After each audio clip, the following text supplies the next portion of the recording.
Hey guys, Earl here at Sumo Bully Kennels with our second episode of our journey. So, just to kind of recap, episode one, the beginning of getting into this, committing, making a commitment, understanding what we're getting into, pardon the plane, because we're outside right now. And so, we're in Chicago, and got to take advantage of this nice weather before it gets cold. So we'll let this plane pass by real quick. And basically, yeah, the first episode was quick recap is us deciding to take the plunge and go down the rabbit hole. So here we are now with episode 2. We've committed. We said yes, this is for us. We love dogs, and the dream is there of running a kennel. Creating a business to be able to fall back on, generate revenue, support our lifestyle, understanding the investment. So with episode 2, at this point, we have 0 dogs, right? We're in the planning and research phase of starting our kennels. And so, as a business owner, my first thoughts are, okay, let me create a business entity, right? So I decided to go with S Corp. S Corp gives me a lot of leeway with tax benefits. For example, the property we're at now, we bought this house. Majority of the property is used for the yard and the kennels. Your electric, your gas, your water. Part of that budget allocation is for the dogs, and when you're doing taxes and stuff like that, you're able to write those things off, and use it as a benefit to you. The kennel build, the materials, everything that we invested to build facility can be written off, typically over a course of 3 to 5 years, because when you start a business, there's you got to raise capital, right? There's the business part of understanding how much your budget is, getting the business moving to create revenues. And so in this game, the reality is, if you buy puppies and you don't buy adults, you buy, let's say you start with females, it's going to be a few years, a year and a half, maybe almost 2 years before you hit your first productions hit the ground. And for us, that year and a half to 2 years is building facility, learning, acquiring knowledge, right? How does and even like the simple things like getting a girl pregnant, off the stud you like, or whelping, C-section, all these things that I watch on YouTube, and there's a lot of great people out there. Again, I take no credit for it. I watch a lot of QBN, Raul, Mr. Double Muscle Line Bulls / Breeders Hacks. That guy's amazing. Some of the breeders that I purchased dogs from, just amazing knowledge, right? So if you're aspiring to do this, this is our thought process. And if you've already are just an established breeder, maybe some of our thoughts can help you or entertain you in any way. So yeah, for me, it was setting up the business entity. Of course, now you're dealing with money, bank accounts. You need paper trails to be able, if you're going to claim it and file taxes, well, you got to show your expenditures, right? So it's business entity number 1. We decided to go with S Corp. Number 2, after we got our EIN, is the bank accounts. Setting up the money so the money all flows from one place. It helps you organize, right? Your personal money, your investment money, your retirement money, the way you distribute your money needs to be clean and organized, so that you understand your budget allocation, that you stay on budget, and you're able to manage that money. And when come tax time, it's a lot neater and more organized to see an accountant, which saves you money, because if you're organized and you have your stuff structured, when it's time to do taxes, basically it's a check off, 1, 2, 3, straightforward, right? So past that part, business entity and bank account, now it was time to do market research. So for us, what does market research mean? Cheers to you guys. Happy Sunday, right? Market research for me is understanding what do these dogs sell for, right? What market are we in? So, do puppies cost 500, 1,000, 2,000, 5,000, 7,000, 10,000, 20,000? You could buy a puppy for 500. You could buy a puppy for 5,000. You could buy a puppy for 10,000, for 20,000. And that's what we saw in the marketplace, right? I'm not going to name any big kennels, but anybody who's in this industry and goes down this rabbit hole, you already know. Different places have different price points. So, again, I'll go back to my last episode, is where can you play, right? Where's your budget at? Understanding what you can afford, and when you produce, what kind of puppies will you produce and what price point will you be in, right? So for us, it's very simple. Let's say I bought a dog for $5,000, right? That $5,000 investment, acquisition, what's the lifespan of that acquisition, right? Well, for a female, it's about 3.5 to 4 years, right? Before you pet Homer. I've learned that most people do the breeding on the third heat. I've talked to some people who told me the second heat. 50-50 on that, right? Some people trying to come out the gate, get the second, third, and fourth heat, and they're out. Some people say, no, wait till the female develops more, she's more mature. Third heat, fourth heat, fifth heat, get her fixed, and then pet Homer. So for me, understanding that, when I make an acquisition, I understand that I got to sit on it for 2 years, kind of like putting your money in a 401 or like a Roth IRA or something like that. You invest your money, and that money is supposed to give you a return, right?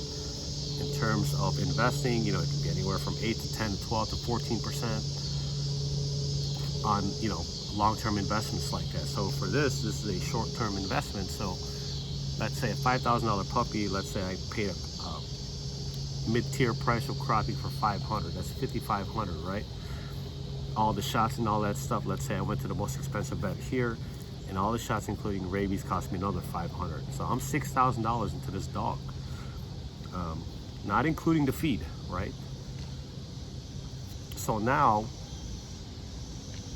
I made an investment of $6,000, and the life of that asset or that female, let's say, is 3 breedings, roughly 3.5 years, right? So 2, you get 1 heat, 2.5, you get another heat, 3 years, you get another heat, then you fix her. So $6,000 buys you 3 years. That's the life of the asset. And let's say she just gave you 6 puppies a litter. So we're talking about the life of the asset times 18, right? 18 pups. And I'm gonna be conservative with this and say 6 puppies, right? So 3 litters. Let's just go with litter 1. Let's break down the math, right? So you bought a $5,000 dog. Would it make sense for you to sell $5,000 puppies, right? Well, in the industry, it all depends on the stud you take her to. That's the reality of it, right? What's the popular stud? What's a big name stud?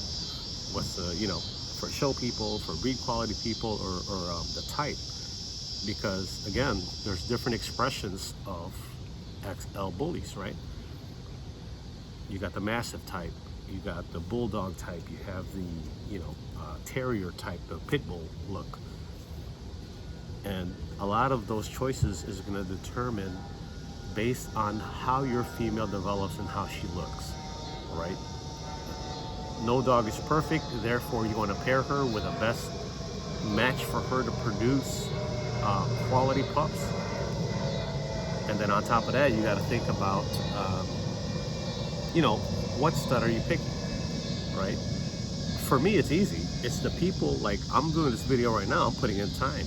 I put in time every day with my dogs, right? So if I'm gonna pick a stud, I wanna pick a stud with a person that puts the time into their dog. Walks them, trains them, takes videos, takes photos, posts them, because that same person that does that is putting in the grind every day with these dogs. And I respect that. And therefore, when I pick a stud, when it's time for me to pick a stud for one of my females, that's the kind of person that I would get a stud from.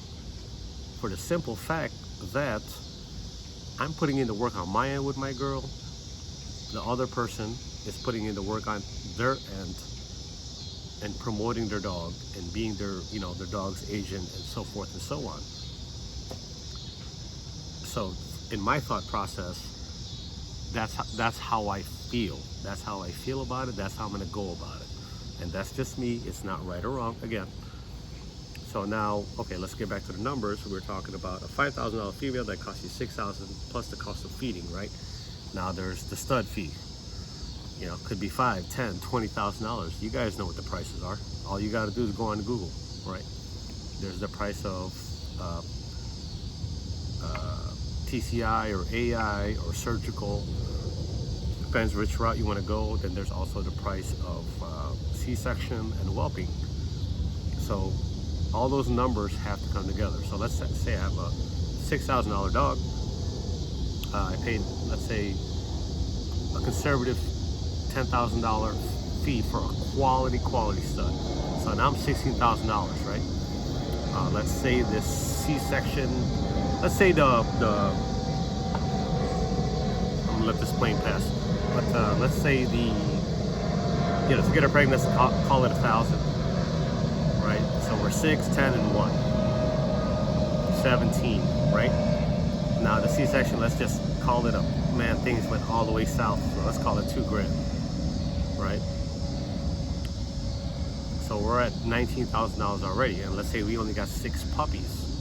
Well, not including the whelping supplies and the time of whelping, it's a real simple math, right? You divide 19,000 by 6.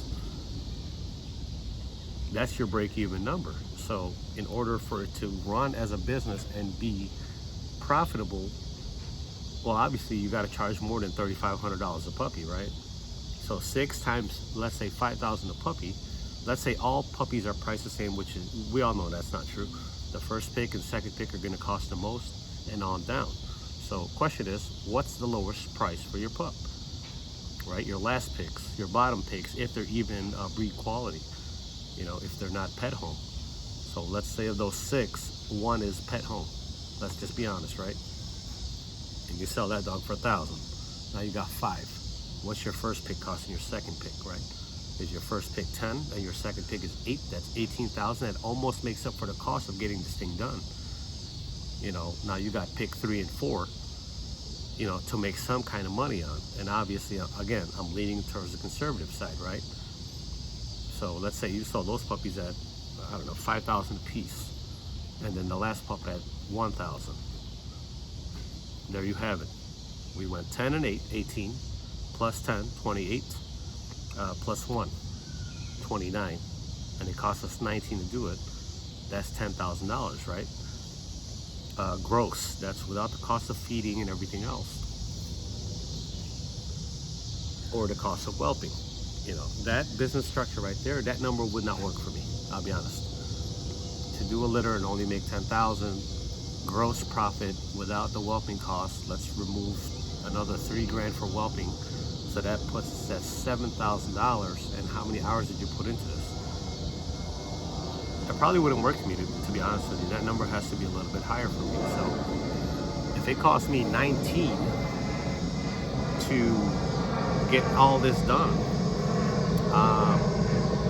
regardless of the number of puppies that were born, my minimum number would have to be times 2, right? 19 times 2, which is what? 38,000, right? For that litter. And again, that's a gross number because there's whelping costs, there's puppy shots. How long are you gonna hold them? Are you gonna hold them 8 or 10 or 12 weeks? Are you gonna get them cropped? There's other costs that factor in. And so for me, if I drop a litter and it costs me 19 to do this litter, well, my minimum number I gotta hit is 38,000 on the gross sale, regardless of how many puppies there are. That's how I'm looking at it from the business side of things, and that's about what I could share with that, right? So now we're doing our market research of what what studs cost, what puppies sell for. You know, how can I build a business structure that's successful, right? Because we all can go out here and buy, you know, the most expensive dogs, the most popular dogs, you know, a puppy off the most popular dogs. However, if we don't have a business structure in place of understanding what our investment and our return is, then we're basically, we don't, you know, we're just rolling the dice, taking a shot. We have, you know, not having that long-term vision. It's I'm not sure that that's going to work well, because let's look at it like this, right?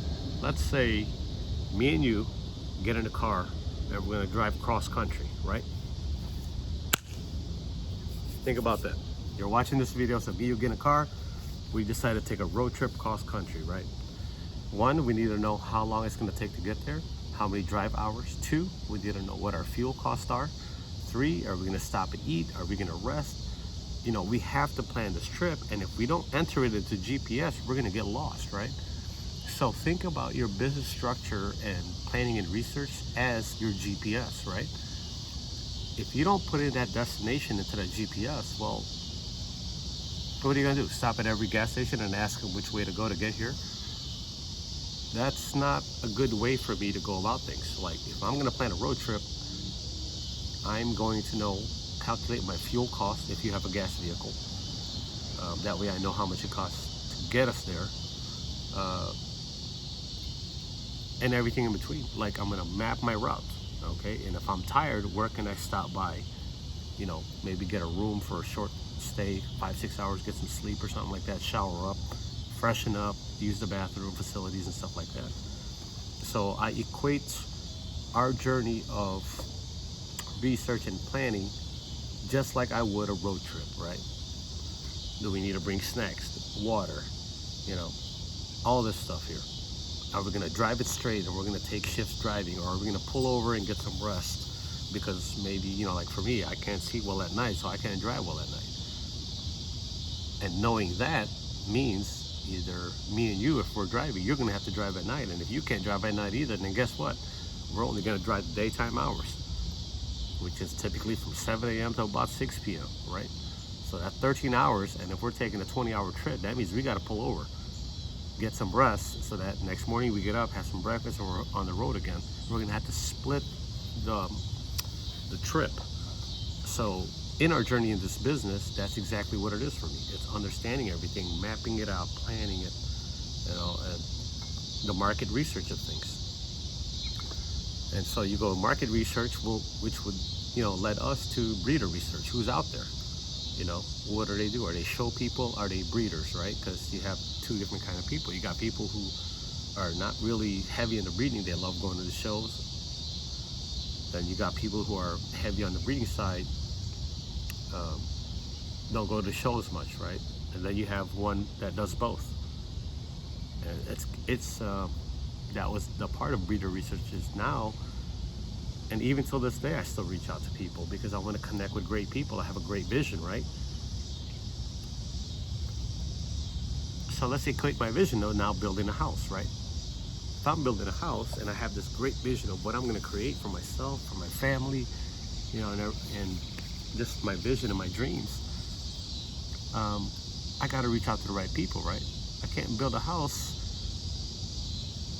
if I don't call, you know, carpenters, foundational, you know, concrete people. All these people are necessary. You know, I can't call a dentist and say, hey man, I want to build this house. What's that dentist going to do for me? Nothing really. That's not his specialty, right? So now I'm reaching out to breeders, building relationships, because I believe in everything. We all are part of this community, and you know, you're going to make some good connections, and some of them may not be so good, but you got to move on, man. It's how you want to operate. And so for me, it's reaching out to good people, ethical people, people who really love this, man, and really want to do it. And I still do that till now. You know, whoever I'm a fan of, their dogs, their program, I reach out to them. Some people respond to me, some people don't, which is fine. That's part of the game, right? Maybe they're looking at me like I'm at a level where, you know, it's like, nah, it's not within their operating structure to communicate with somebody like me because it doesn't fit their program and their placement in the current marketplace. I respect that 100%. You know, that's like if I walk into, you know, Bloomingdale's with $5, probably not going to be able to buy anything, right? $5, I should be taking myself to the dollar store. So I understand the position in market, and so I'm not mad at that. It's not personal. So if you're in this journey too and you're trying to start, man, don't take it personal, man. You know, it's just what it is. Okay, so we get past beta research. Now we're talking about revenue projections and operating costs, right? Operating cost is number one. Know what your monthly nut is. That's just like paying rent, paying a mortgage. You know, like for me, let's just say we bought a car. That car payment is $300, and the way we drive, we're spending $200 a month in gas, and the car insurance is, let's say, full coverage on a brand new car. Let's just call it $150. Be generous. So $300, $200 to put a gas in it. That's $500 and $150. So to keep this car $650 a month, not including brakes, oil changes, repairs, you know, those things, you know, your oil change is going to come, you know, your brakes are going to wear, tire changes, things like that. And so for me, understanding your operating costs, I know what mine is, based on the amount of dogs that we're able to purchase and have. So that's a really good one, man. Just understanding it, and then obviously the time you got to put into the dogs every day. You know, are you a 2-hour guy, 3-hour guy, 4-hour guy, 5-hour, whatever the case may be. You know, because if you don't have the time, don't get into it. And if you don't have the money, obviously you got to save and make moves to make things happen. So for me, that's the operating cost side of things. Revenue projections, I kind of went over a little bit earlier, you know, with what, you know, you buy the dog for, what's going to cost you to get her pregnant, and how many times can you tap into her for production, right? Some people tell me 3 and out, right, for a female. Some people have told me you can go as far as 4 and out.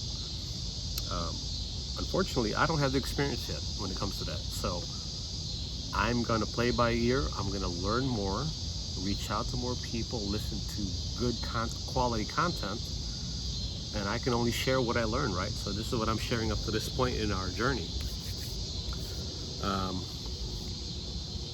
So yeah, I mean, to kind of like a recap is the investment phase, making a decision, the investment, how much money can we put into this, right? What it's going to cost to buy these dogs, feed these dogs, house these dogs, you know, give them the proper facility, you know, medications and all that stuff there.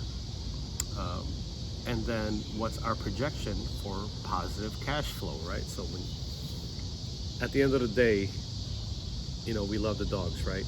But however, we're getting into a business, and a business that doesn't make money is not going to survive long.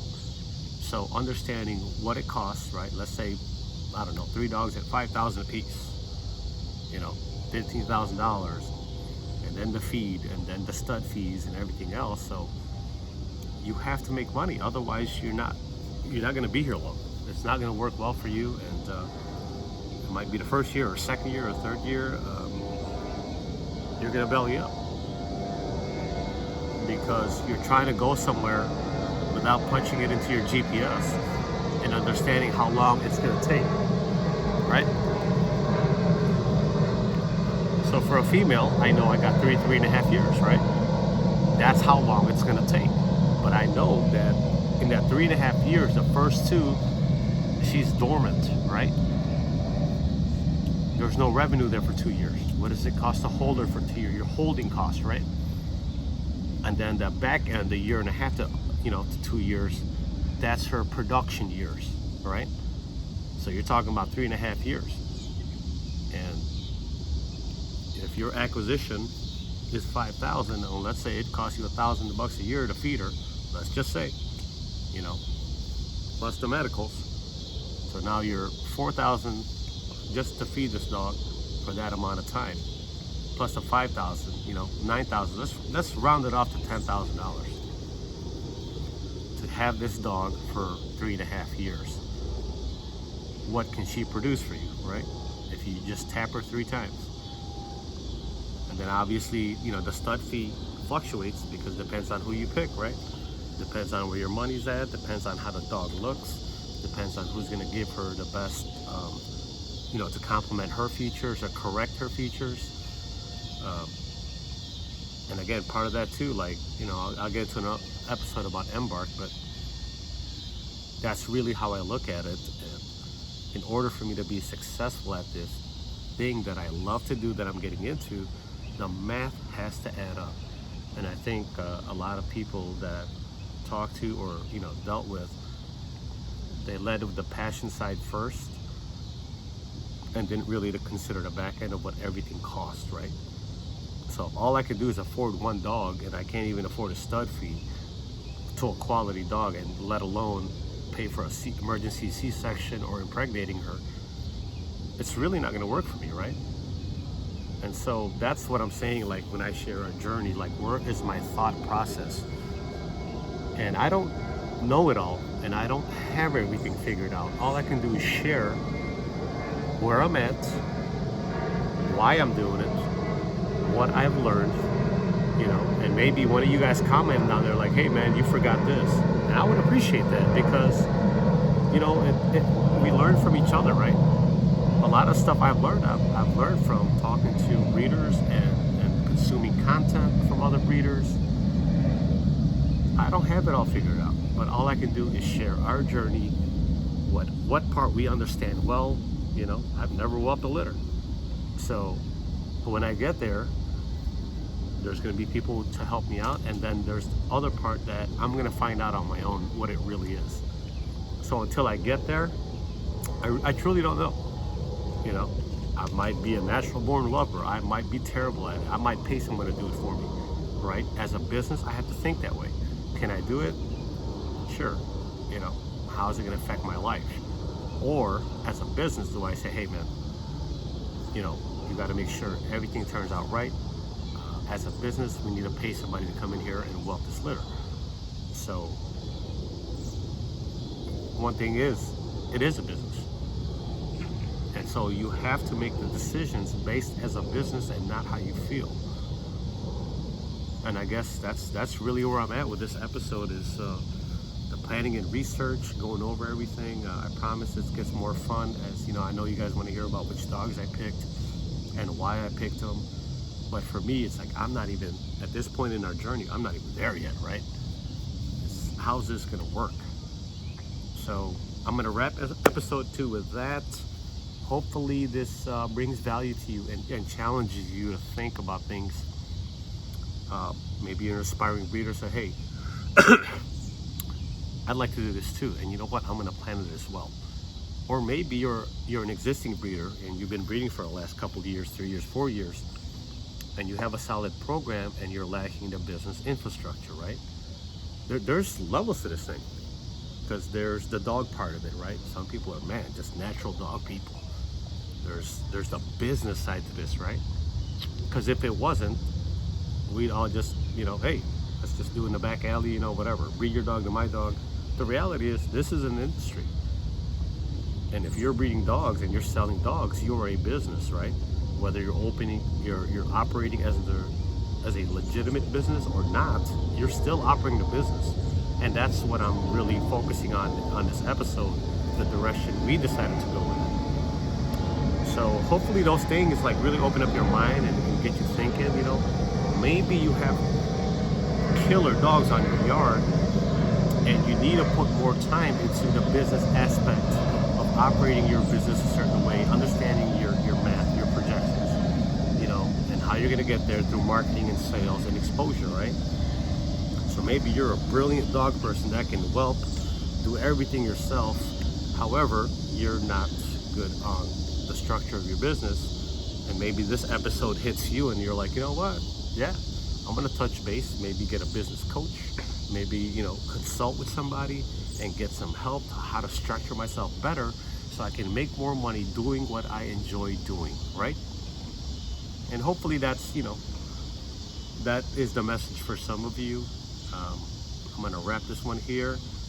Thank you so much. If you're watching this, feel free to comment, reach out to us. Sumo Bully Kennels, we're on Instagram primarily. We're currently building our website right now. But you know, if I'm the kind of person that can bring value to you with my thought process, I'd love to exchange with you. And maybe you're the kind of person that would like, hey Earl, man, I'll give you some loving tips. I'd love that. See, that's what I'm saying. Like, we can all help each other some way. No one knows everything, but everyone has something they're good at or they're talented at and has, you know, good knowledge on that could probably help somebody else. So with that, guys, thank you so much. If you're watching this again, I'm Earl with Sumo Bully Kennels. Check us out on Instagram and stay tuned for our next episode. All right, I promise you, I'm gonna go over the next dogs we get. Take care.